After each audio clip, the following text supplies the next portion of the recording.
Welcome to Washington Today on C-SPAN Radio for Friday, September 27, 2024. Israeli Prime Minister Benjamin Netanyahu tells the United Nations that Israel has the right to defend itself against Hezbollah attacks coming from Lebanon. As he spoke, there were large explosions in a Beirut suburb. The Israeli military says it had struck Hezbollah headquarters. Ukrainian President Volodymyr Zelensky meets Donald Trump, the former president and Republican presidential nominee, in New York City to talk about the war between Ukraine and Russia. Donald Trump promises if he wins the November election, he will negotiate a peace that will be a good deal for both sides. Attorney General Merrick Garland announces the indictment of 3 members of Iran's Revolutionary Guard Corps for hacking the Trump campaign.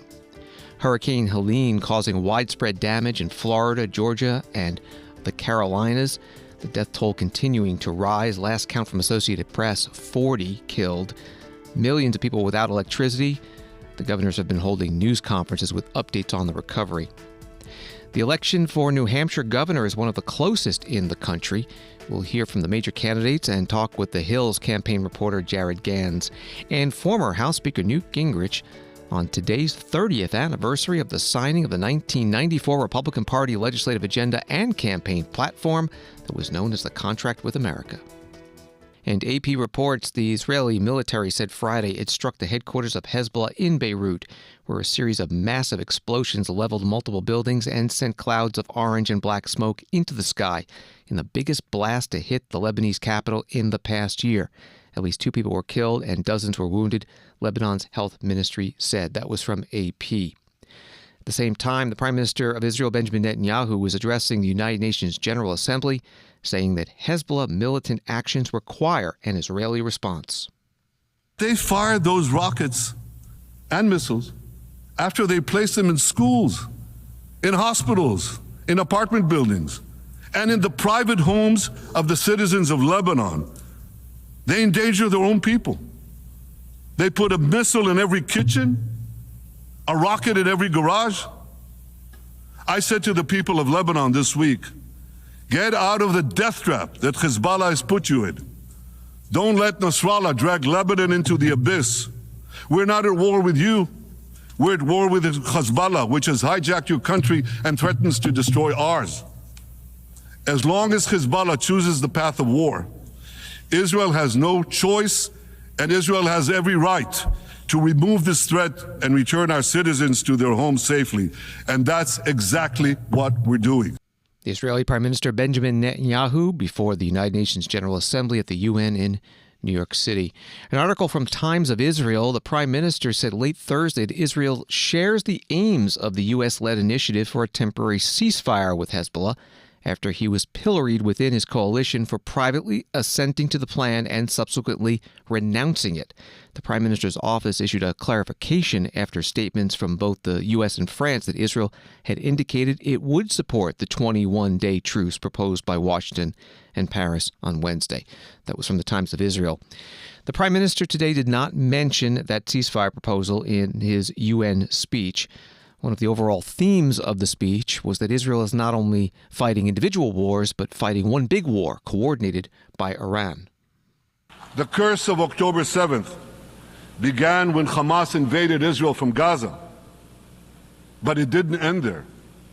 Israel was soon forced to defend itself on 6 more war fronts organized by Iran. On October 8th, Hezbollah attacked us from Lebanon. Since then, they fired over 8,000 rockets at our towns and cities, at our civilians, at our children. 2 weeks later, the Iran-backed Houthis in Yemen launched drones and missiles at Israel, the first of 250 such attacks, including one yesterday aimed at Tel Aviv. Iran's Shiite militias in Syria and Iraq have targeted Israel dozens of times over the past year as well. Fueled by Iran, Palestinian terrorists in Judea and Samaria perpetrated scores of attacks there and throughout Israel. And last April, for the first time ever, Iran directly attacked Israel from its own territory, firing 300 drones, cruise missiles, and ballistic missiles at us. I have a message for the tyrants of Tehran. If you strike us, we will strike you. There is no place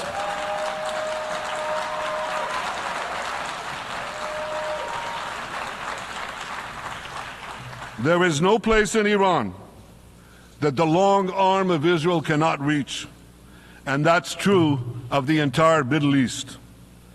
Far from being lambs led to the slaughter, Israel's soldiers have fought back with incredible courage and with heroic sacrifice. And I have another message for this assembly and for the world outside this hall. We are winning.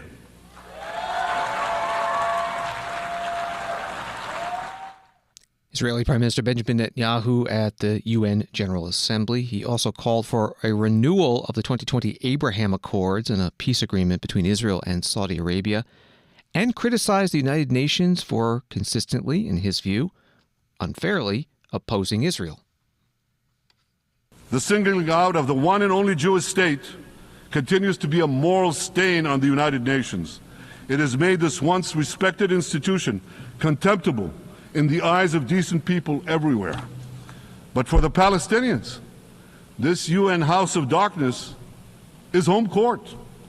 They know that in this swamp of anti-Semitic bile, there's an automatic majority willing to demonize the Jewish state on anything. In this anti-Israel flat earth society, any false charge, any outlandish allegation can muster a majority. Israeli Prime Minister Benjamin Netanyahu. This is day 4 of the United Nations General Assembly, and you can find the video of this speech and speeches from other world leaders at our video library at cspan.org. U.S. Secretary of State Antony Blinken has been in New York City all week, meeting on the sidelines of the General Assembly with foreign ministers from other countries. Today, he held a news conference and was asked about the situation in the Middle East.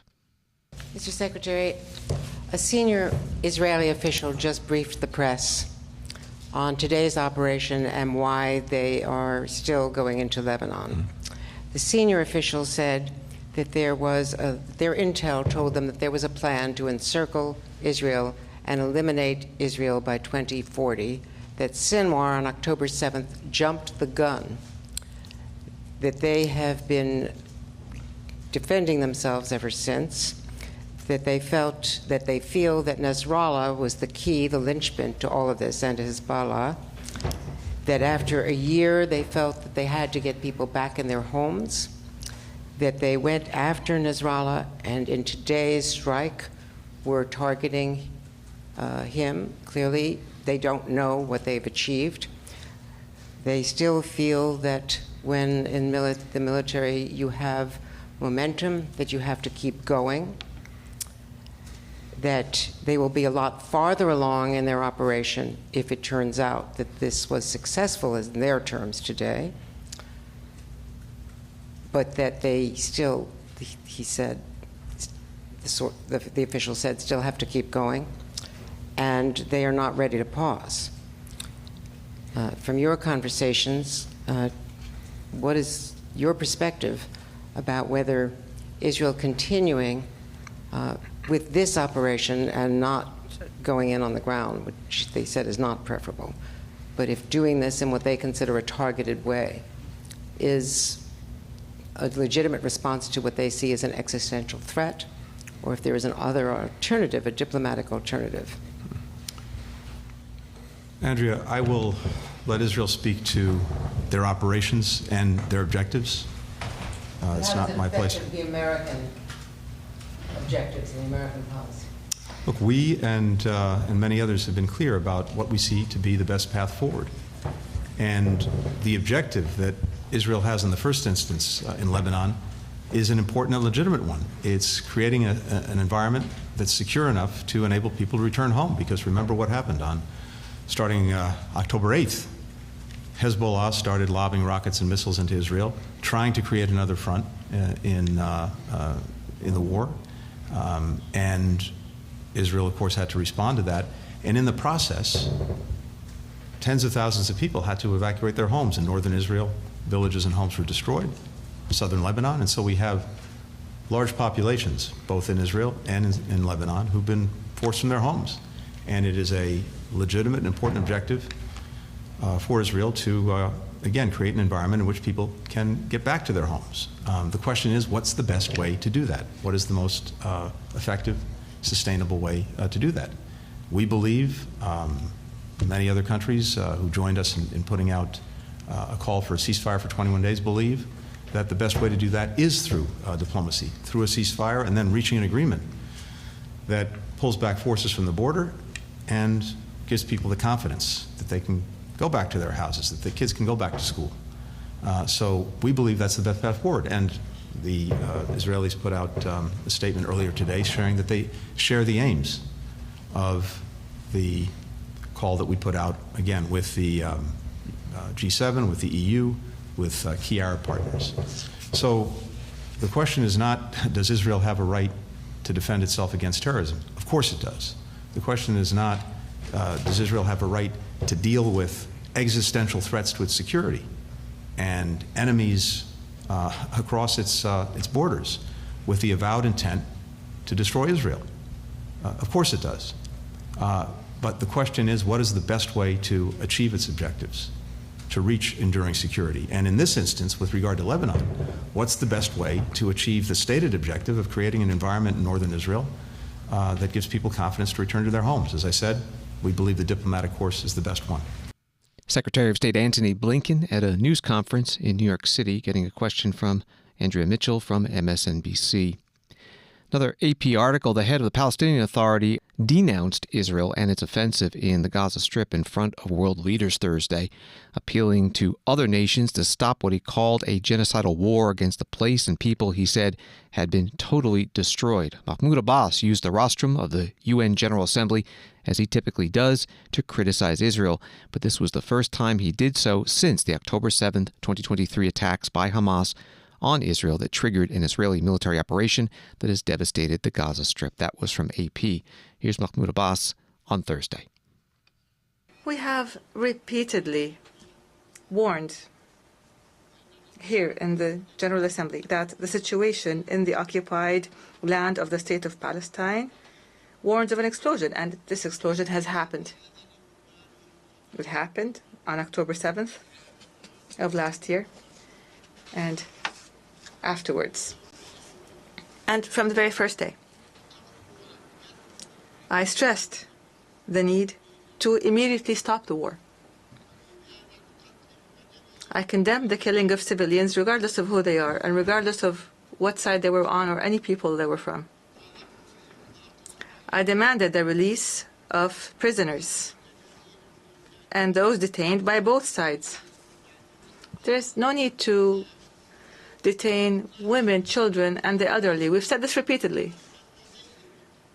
To anyone who has those people detained, I called for immediately going to the negotiations table to implement a two-state solution based on international resolutions.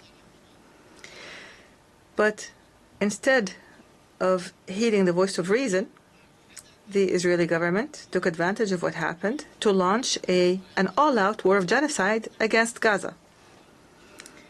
It committed and continues to commit war crimes as acknowledged by the international community. They're called war crimes. Israel today is now launching a new aggression on the brotherly Lebanese people. The Lebanese people are now being subjected to a war of genocide. And Israel must stop the war in Lebanon and in Palestine. We condemn this aggression and we demand that it stops immediately. Through an interpreter, the Palestinian President Mahmoud Abbas addressing the United Nations General Assembly in New York City on Thursday. Article from CNN, Israel carried out part of its device attack targeting Hezbollah by concealing explosives inside the batteries of pagers brought into Lebanon, according to two high-ranking Lebanese security officials who said the technology was so advanced that it was virtually undetectable. Lebanese security officials watched a series of controlled explosions of some of the weaponized pagers as investigations into who manufactured the wireless communication devices and how they made their way into Hezbollah's pockets continued. The pagers used in the controlled explosions were switched off at the time of the attack on September 17th, which meant they did not receive the message that caused the compromised devices to detonate. That was from CNN. This is Washington Today. Donald Trump met Ukraine's Volodymyr Zelensky at his New York base in Trump Tower on Friday and said it was time Russia's war in Ukraine was settled. It's the first line from a BBC News article.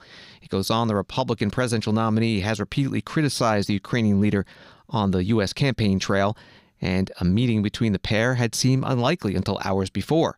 As the two men stood side by side, Zelensky said he thought they had a common view that the war had to be stopped and Putin can't win, adding that he would discuss with Trump details of his victory plan. Despite years of differences, Trump insisted he had a very good relationship with Zelensky. That was from BBC News. Here are the two leaders speaking to reporters before their meeting. Well, thank you very much. It's an honor to have the president with us. And he's been through a lot. He's been through a tremendous amount, like probably nobody else, almost nobody else in history, if you really get right down to it. And we're going to have a discussion and see what we can come up with. But great honor to have you with us. Thank you so much. Thank you very much. Thank you so much, Mr. President. Thank you so much for this meeting. 5 years passed. Yeah. So we had meeting again here in New York in September. And now there are a lot of challenges in Ukraine, United States, and of course I want to discuss with you.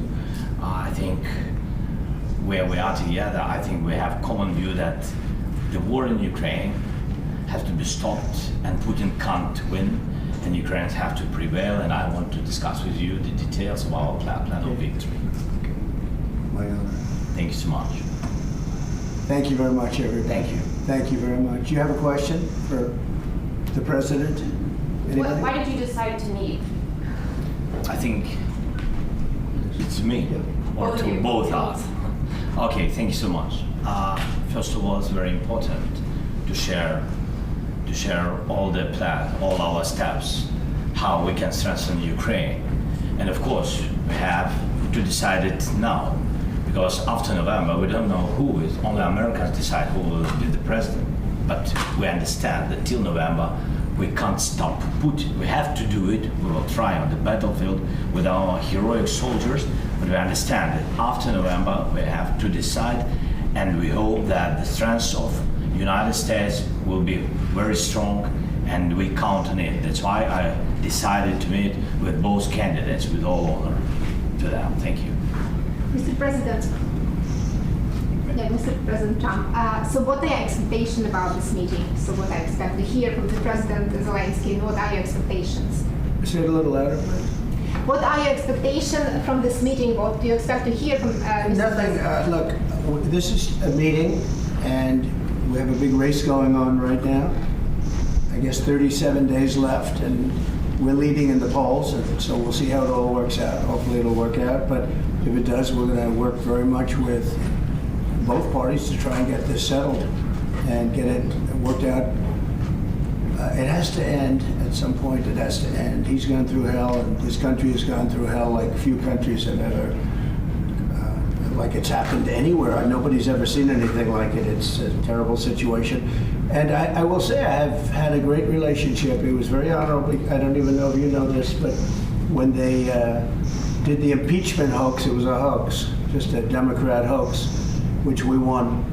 But one of the reasons we won it so easily is that when the president was asked, it was over a phone call with the president, and he said he could have grandstanded and played cute, but he didn't do that. He said, President Trump did absolutely nothing wrong. He said it loud and clear, and the impeachment hoax died right there. He could have said, well, I don't know, I don't know. And I never even told you this, to be honest, but he was like a piece of steel. He said President Trump did nothing wrong. We had a very nice call. He congratulated me on his victory. He just won. And I remember that. He could have played cute, and he didn't play cute. And so I appreciated that. So we have a very good relationship. And I also have a very good relationship, as you know, with President Putin. And I think if we win, I think we're going to get it resolved very quickly. I really think we're going to get it resolved. I hope we have more good relations. We're going to have. Oh, I see. Yeah, but you know, it takes two to tango. You know, and we will. We're going to have a good meeting today. And I think the fact that we're even together today is a very good sign. And hopefully we'll have a good victory, because if the other side wins, I don't think you're going to have victories with anything, to be honest with you. So we're going to sit down, just discuss it. And if we have a win, I think long before January 20th, before I would take the presidency, it's January 20th. But long before that, I think that we can work out something that's good for both sides. It's time. And by the way, the president knows that too. He wants to get something done. He doesn't want to do this. And so we look forward to having the meeting. I look forward to being with him. But what I said is true. He was a piece of steel. He gave a very honest, straight answer, and that it really essentially ended the impeachment hoax. And I appreciated that. Thank you very much, everybody. Thank you, President. Some Republicans were upset about President Zelensky. Thank you very much, everybody. Please escort out the front, right? Donald Trump, Republican presidential nominee, and Ukrainian President Volodymyr Zelensky at Trump Tower in New York City Friday morning, one day after President Zelensky met with President Joe Biden and Vice President Kamala Harris, the Democratic presidential nominee, in Washington, D.C. Story from CNN. After the meeting ended, Trump and Zelensky appeared together on Fox News. Trump reiterated that he thinks a fair deal is possible and can be done quickly, even as Zelensky made it clear that he feels Russian troops must be pushed all the way out of Ukraine. Donald Trump, later in the day, traveled to Walker, Michigan for a campaign rally. And there's an article from CBS News that former President Trump's campaign scrapped plans for an upcoming outdoor rally in Wisconsin after the Secret Service said it did not have the personnel needed to secure the site. Multiple sources told CBS News. The rally was set to take place outdoors in an airport on Saturday, but Trump will instead deliver remarks at a smaller indoor arena in Wisconsin. Secret Service said it was short-handed due to the ongoing annual meeting of the United Nations General Assembly in New York. That was from CBS News. Vice President Kamala Harris today traveling to Douglas, Arizona for a visit to the U.S.-Mexico border to talk about immigration and border security. And ahead of that, the campaign released a TV ad. Kamala Harris has never backed down from a challenge. She put cartel members and drug traffickers behind bars, and she will secure our border. Here's her plan. Hire thousands more border agents, enforce the law and step up technology, and stop fentanyl smuggling and human trafficking. We need a leader with a real plan to fix the border, and that's Kamala Harris. I'm Kamala Harris, and I approve this message.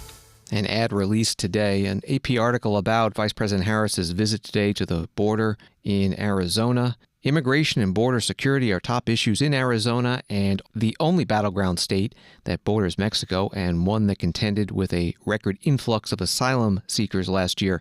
Trump has an edge with voters on migration, and Harris has gone on offense to improve her standing on the issue and defuse a key line of political attack for Trump. In nearly every campaign speech she gives, Harris recounts how a sweeping bipartisan package aimed at overhauling the federal immigration system collapsed in Congress earlier this year after Trump urged top Republicans to oppose it. The American people deserve a president who cares more about border security than playing political games, Harris plans to say, according to an excerpt of her remarks previewed by her campaign. That was from AP. And from the Washington Post, the Justice Department has charged 3 men with carrying out Iran's alleged hack and attack against Donald Trump's presidential campaign, describing a far-reaching campaign to steal data from current and former government officials, an attempt to sow distrust in the presidential election. Attorney General Merrick Garland made the announcement at the Justice Department today in Washington. Moments ago, the Justice Department unsealed an indictment charging 3 hackers working for the Iranian government with material support for terrorism, computer fraud, wire fraud, and identity theft for their roles in these cyber attacks. The 3 hackers are Iranian nationals residing in Iran. As outlined in our indictment, the defendants, Masoud Jalili, Saeed Ali Agamiri, and Yasir Balaghi, conspired with others to deploy a years-long, wide-ranging hacking operation on behalf of the Islamic Revolutionary Guard Corps, or IRGC. The operation targeted the email accounts of current and former American public officials, journalists, and most recently, individuals associated with U.S. political campaigns. The defendants' own words make clear that they were attempting to undermine former President Trump's campaign in advance of the 2024 U.S. presidential election.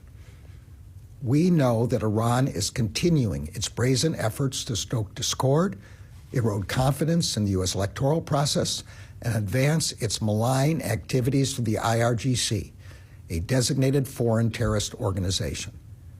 The Justice Department is committed to countering the threat that Iran poses to our democracy, to our national security, and to our allies in the international community.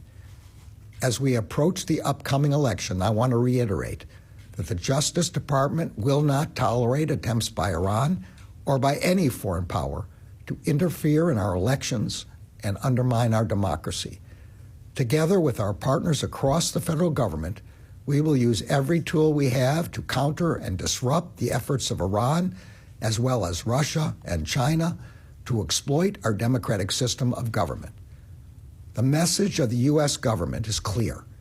The American people, not a foreign power, decide the outcome of our country's elections. Attorney General Merrick Garland at a Justice Department news conference in Washington. That news conference also had another announcement about what is called Operation North Star, U.S. Marshals Service arresting 3,421 violent fugitives charged with homicide, assault, and weapons offenses between May and September. Washington Today continues in a moment. He said we shouldn't allow weapons that I used in war to be on America's streets. Well, I wonder, Tim Waltz, when were you ever in war? What was this weapon that you carried into war, given that you abandoned your unit right before they went to Iraq, and he has not spent a day in a combat zone? Donald Trump's running mate, Senator Vance, he got called out by that press about telling vicious, hurtful lies about immigrants. They asked him if maybe it was an accident or he didn't mean it. No, he said, I admit it. I'm willing to create stories to spread fear to drum up support for us. Watch the CBS News Vice Presidential Debate, simulcast live Tuesday on C-SPAN, as Minnesota Governor Tim Walz and Ohio Senator J.D. Vance take the debate stage and go head-to-head for the first time. Coverage begins with a preview show at 8 p.m. Eastern, followed by the debate at 9 p.m.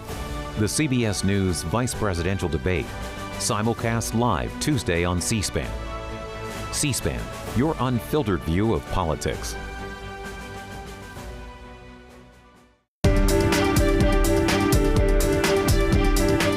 Welcome back to Washington Today, available as a podcast on the free C-SPAN Now mobile app and wherever you get your podcasts. Associated Press writes that Hurricane Helene left an enormous path of destruction across Florida and the entire southeastern U.S. on Friday, snapping trees like twigs, tearing apart homes, and sending rescue crews on desperate missions to save people from floodwaters, also killing several dozen people. Georgia Governor Brian Kemp said dozens of people were still trapped in buildings damaged by the Category 4 hurricane. The storm had maximum sustained winds of 140 miles per hour when it made landfall late Thursday in a sparsely populated region in Florida's rural Big Bend area, home to fishing villages and vacation hideaways where Florida's Panhandle and Peninsula meet. That was part of the Associated Press article. We begin with Governor Ron DeSantis, Republican of Florida, early this morning in Tallahassee. As you know, Hurricane Helene made landfall last night as a Category 4 hurricane at Deckle Beach in Taylor County. Maximum sustained winds were 140 miles per hour. It made landfall moving 23 miles per hour. We saw storm surges in many parts of the west coast of Florida that exceeded what we saw in Hurricane Idalia, which took a similar track. It was similar strength, maybe a little bit weaker, but you were seeing significantly more storm surge in places like Tampa Bay, We also saw major storm surge, of course, in the Big Bend region. We did report that there was a traffic fatality last night. We also this morning can report that there's been another fatality reported in Dixie County due to a tree falling on the home during the storm. Overnight, as soon as it was safe to do, and even in many cases probably wasn't perfectly safe to do, search and rescue operations were conducted to help people that were in distress and transport them to safety. These missions continue, but we've had thousands of missions successfully completed in the overnight hours throughout the state. This is our local first responders. This is local in conjunction with state assets and state assets directly going in and effectuating rescues, and that's the National Guard, that's Florida Fish and Wildlife, that's all the assets we had available to help support these rescue efforts. And all the calls that any state officials responded to last night, we were able to find the person or people and pets and bring them to safety. And so that's a contrast from some of the things that we saw, for example, at Hurricane Ian. Now it's still early. They're going to have those folks who were responding to those calls. They're going to be doing broader search and rescue in those areas that did get hit with significant storm surge and see if there's any other problems or if there's any folks that are still left behind. But as of now, we don't have reports of that. And so those missions were successful, and those missions saved a lot of lives. So I want to thank all the first responders, our folks working for the sheriff's departments, fire rescue, of course, all our state assets. Everyone was ready to go, and it made a big difference for what was a really historic storm surge in different parts of the state. Governor Ron DeSantis, Republican of Florida, this morning at the State Operations Center in Tallahassee. And as the day was going on, there were more reports about those killed from the storm. NBC News says at least 42 deaths across the southeast have been reported as a result of the storm. After making landfall in Florida, Hurricane Helene moved up into Georgia. Governor Brian Kemp, Republican of Georgia, gave an update in Atlanta. Overnight, the storm actually moved a little different than was predicted on a path from Valdosta to Augusta. Which if you were in that path or certainly on the right side or the dirty side of that storm, it was a very hard hit. The rest of the state on the west side or left side of the storm, even though they were not unscathed, they weren't taking the brunt that a lot of other folks did with the high winds, even though we've had a lot of flooding in metro Atlanta and other places around the state. But we caught a little bit of a break for some parts of the state in that regard. Early this morning, we had wind gusts over 90 miles an hour that were measured in South Georgia, a Cat 2 hurricane. Actually, 100-mile-an-hour wind gusts were measured in Alma, Georgia, and Bacon County. At this time, this has been a deadly storm. We've had 11 confirmed fatalities. I would ask all Georgians, like the Kemp family's doing, to keep these folks and these communities in your thoughts and prayers. We know that one of those was a first responder. When we ask people to stay off the roads and be patient, it's because we are trying to get to people. It is a very dangerous environment, and one of our finest has lost his life trying to save others. Governor Brian Kemp, Republican from Georgia, at a news conference about 11 a.m. Eastern in Atlanta. ABC News says over 900 flights have been canceled nationwide on Friday. The airports facing the most cancellations are Charlotte Douglas International Airport in North Carolina, Hartsfield-Jackson Atlanta International Airport, and Tampa International Airport in Florida. President Joe Biden was in Delaware today attending the funeral of a friend. He posted on X, "Last night, Hurricane Helene made landfall as a Category 4 storm. I've approved emergency requests in Florida, Georgia, Alabama, North Carolina, and South Carolina, and deployed 1,500 response personnel. My administration stands ready to provide more support as needed. As we mourn the lives of those who were taken by this storm, I urge folks to heed the direction of local officials and take every precaution to keep themselves and their families safe." That post from President Joe Biden. On Wall Street today, the Dow up 137, NASDAQ down 70, S&P down 7. From the New York Times, Mayor Eric Adams pleaded not guilty on Friday to 5 felony counts, including bribery and fraud charges. In a lower Manhattan courtroom, he's accused of taking more than $100,000 in illegal gifts in exchange for using his political influence to help Turkey. During an arraignment that lasted less than 20 minutes, Mr. Adams said he understood his rights and declined to have the 57-page indictment against him read aloud in court. Magistrate Judge Catherine Parker ordered Mr. Adams not to discuss the case with any witnesses and released him on his own recognizance. She did not require him to surrender his passport. After the argument, outside the courthouse, Mayor Adams' attorney Alex Spiro made a statement to the media, with the mayor standing beside him. The mayor entered a plea of not guilty. He's innocent. The second thing that happened in court today is that we let the court know that next week we'll be filing a motion to dismiss. We expect these charges to be dismissed. You all remember the Brian Benjamin case. Similar shaky theory. That case was dismissed. Same prosecutors, same theory. But the spectacle of this so exciting to them that they wanted to bring another one of these cases. This case isn't even a real case. This is the airline upgrade corruption case. The third thing we said is that we demand that they bring exculpatory information and the discovery to court on Wednesday. As you know from looking at the indictment and from what happened in court, there are no emails, text messages, or any corroboration whatsoever that the mayor knew about anything having to do with these campaign donations. The entire body of evidence is one staffer that says there was a conversation. What you have not learned is that that staffer has lied, and the government is in possession of that lie. When that staffer was first interviewed, that staffer said that Mayor Adams knew nothing about this, he was not involved in this, and that he is innocent. They have that information. They have not turned that over to us. They have not turned that over to you. And so it sort of does not surprise us that they did not answer any questions at that press conference, their little press conference the other day. They have no answer for any of these questions. And they didn't want to stick around from questions either. Questions like, why are they doing this? Why are they targeting him? The questions you all started to ask as they were leaving. They normally answer questions. They didn't want to stay for questions in this case. And they left, and they made this assertion, or this, they implied that somehow he's disappointing people, or that people ought to be disappointed in him. It's not him doing this.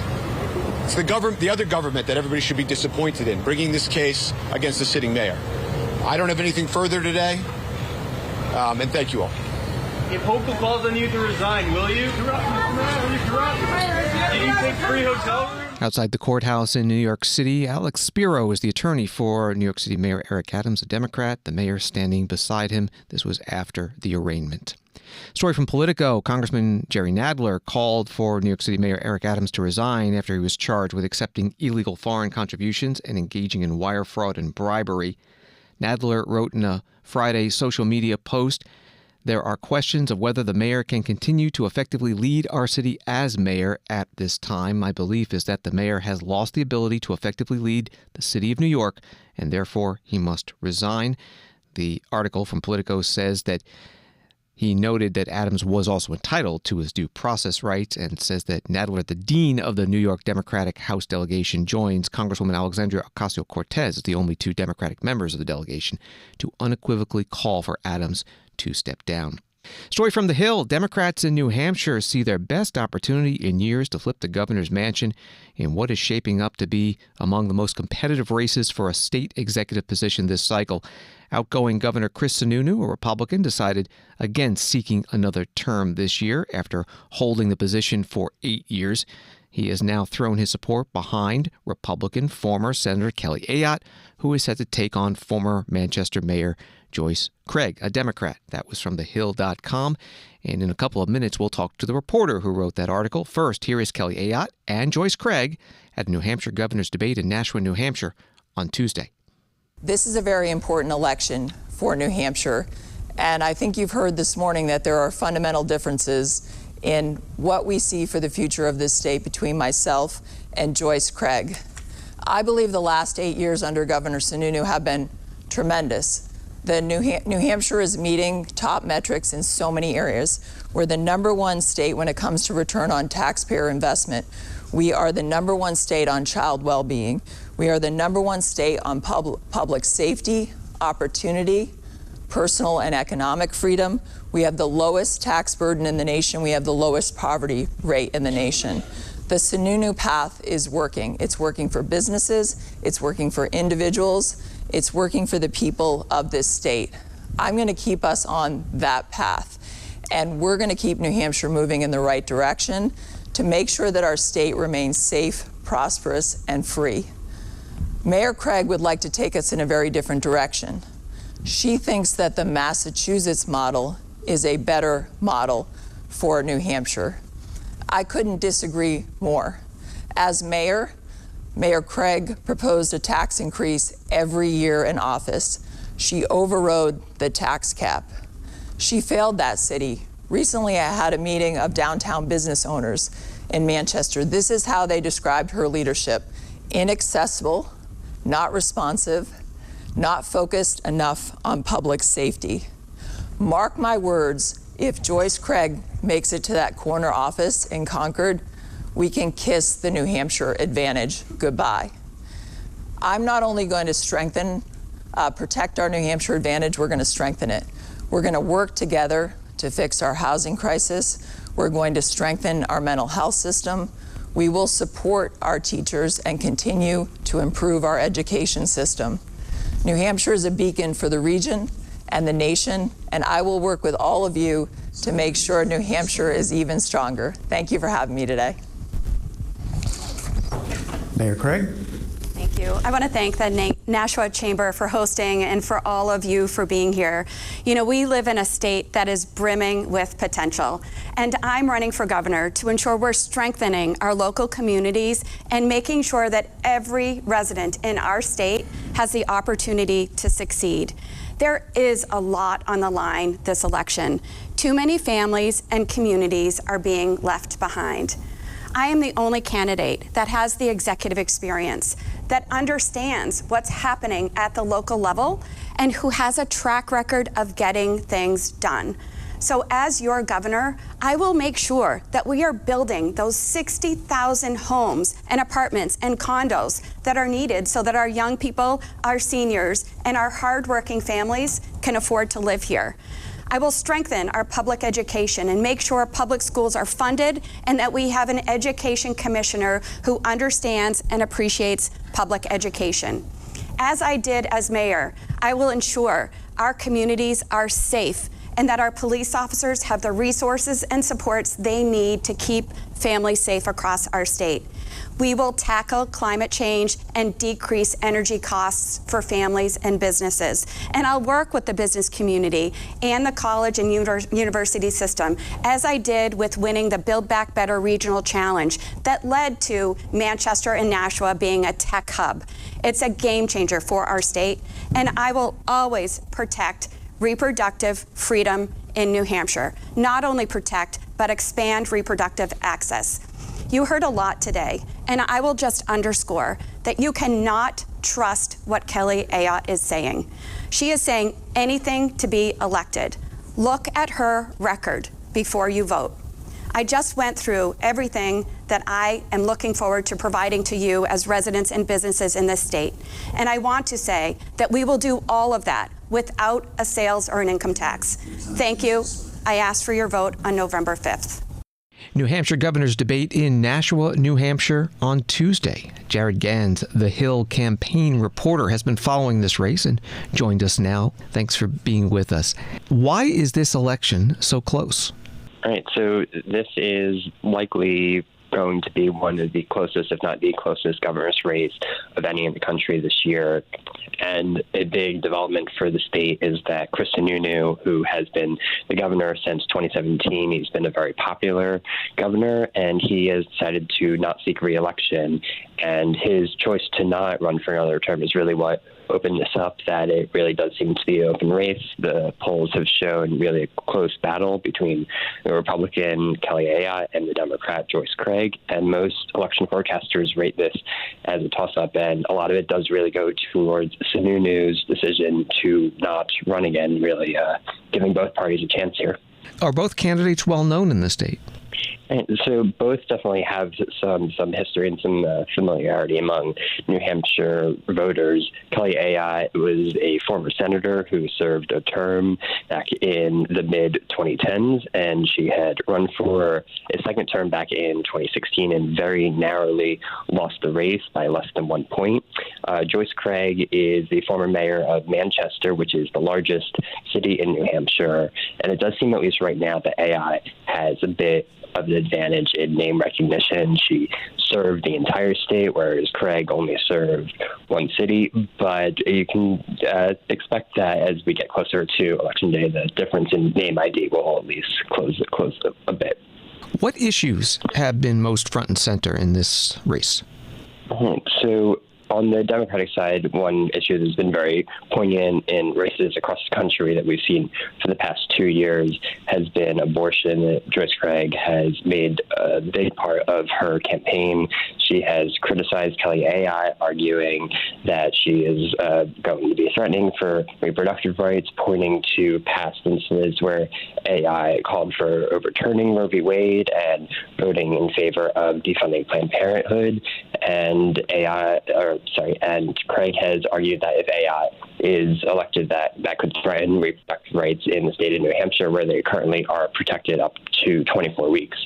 Ayotte, meanwhile, has attacked Craig a lot over her record as serving as the mayor of Manchester, and really pointed to the homelessness situation in the city as an example of Craig's mismanagement, she would say, of the city, and arguing that Ayotte has the right vision to try to help with that issue. Housing has been a major issue in New Hampshire, increasing costs of that, and we've really seen a lot of New Hampshire voters indicating that is one of the top-of-mind issues when they're thinking about who to vote for. We're talking with Jared Gans, the Hill campaign reporter. There is a Libertarian Party candidate who took part in the debate earlier this week. Could he be a spoiler, and for which side? Right, so there always is a possibility for any third-party candidate to play a role in that, and especially in a race as close as this, it may not take much. It's a bit unclear as to say which candidate may clearly be hurt one way or another, and we will just have to wait and see, but it really could come down to it that the portion of the vote that goes to a Libertarian or a third-party candidate, it could very well end up being greater than the difference between Ayotte and Craig, and that could prove to really be very consequential for who wins this race. Has the presidential race between Republican Donald Trump and Democrat Kamala Harris had an influence on this race? So that is, of course, the backdrop that we have. It is a lower ballot race that the top of the ticket is going to be Trump versus Harris, as you know. And that has been something we've seen that Craig has attacked Ayotte over, that Ayotte, back when she was a senator, was originally a bit more distant from Donald Trump. She actually withdrew her endorsement of him in 2016 after the Access Hollywood tape, in which Trump was heard talking about touching women and getting away with it. But Ayotte has come back, and this year she's saying that Trump's the right choice for 2024, and this has been something that Craig has sought to attack her over, saying that she is with Donald Trump, tying her to extremism. It goes into the argument on abortion and trying to connect those dots. And a final question, with this race being so close, I'm reminded that not too long ago, New Hampshire was considered a battleground state in the presidential race, but no longer. But what is the makeup of the voters now?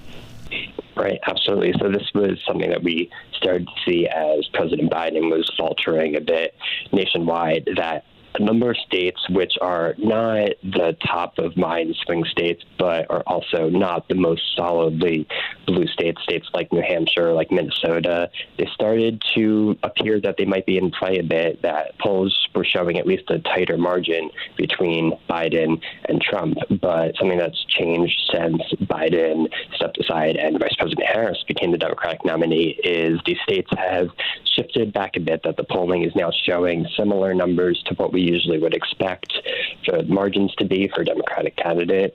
And this, whether or not it is determinative of who wins in the governor's race remains to be seen, but it's likely going to be welcome news to Joyce Craig to see the Democratic presidential candidate performing better, and it creates that more of an uphill battle for Kelly Ayotte to try to take away some voters who are likely going to be voting for Kamala Harris in November. Jared Gans is a campaign reporter with The Hill. You can find his article about the New Hampshire governor's race and other topics at thehill.com and on X at Jared_Gans. Thank you very much. Thanks for having me. And every Friday here on C-SPAN Radio's Washington Today, between now and the November election, we'll take a look at the close, important, interesting races across the country. Today is the 30th anniversary of the House Republicans signing the contract with America, a legislative agenda they promised to vote on in the first 100 days if they won a House majority in 1994. They did win that majority and took control of the House for the first time in 40 years. Today on Capitol Hill, there was a reunion of that class, what was called the Republican Revolution, and it was led by Newt Gingrich of Georgia, who became Speaker of the House. We were doing what Trump did and what Reagan did. We were taking on the entire national establishment. And it's a big establishment. I mean, sooner or later, they do have enormous capacity to rebalance themselves. So I think the fact that each of you was willing to be part of a team, that you were willing to subordinate your ego, your ideology, your particular interest, and say, okay, now how is the team going to do this? Which let us get reelected in '96, and here's why it mattered. Once we had won twice, this city began to shift. All of a sudden, people who, I mean, you can't blame the lobbyists and the news media and the bureaucracy. I mean, they'd seen 40 straight years of Democratic control of the House. Under a system of elected government, who should they be paying attention to? Well, the folks who'd gotten the American people to elect them for 40 straight years. All of a sudden, after we won in '96, there was a movement that began to say, gee, we got to take these people seriously. If you look at the last 30 years, I think the numbers are 22 Republican and 8 years of Democrats. Now you compare that to the 68 years before, when it was 64-4. And that's because folks who are here in this room and those who have departed together were willing to subordinate themselves, to be a team, and to fundamentally change America. It didn't last as long as it should have because we didn't win the cultural fight inside the party. And that's a fight that's still going on. It started with Goldwater and Reagan.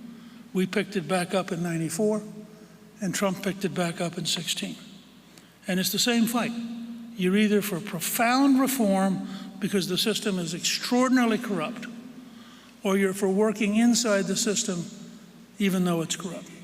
But the two are not the same. And I think that what we achieved, was a moment in history that can serve as a lesson for everybody else and for the next generation. It is possible to renew America. It is possible to break the corruption. It is possible to get things done. Thank you very, very much. Newt Gingrich, who was in Congress, Republican from Georgia, 1979 through 99, and was Speaker of the House, 1995 through 99. Today, speaking in the U.S. Capitol building at a celebration of the 30th anniversary of the signing of the Contract with America, the legislative agenda and campaign platform that the Republicans ran on successfully in 1994, taking back the House. Thanks for listening to Washington Today. Subscribe to C-SPAN's free evening newsletter word for word. You'll get the stories making headlines in Washington sent to your inbox every day. Sign up at cspan.org/connect. Have a good night and weekend.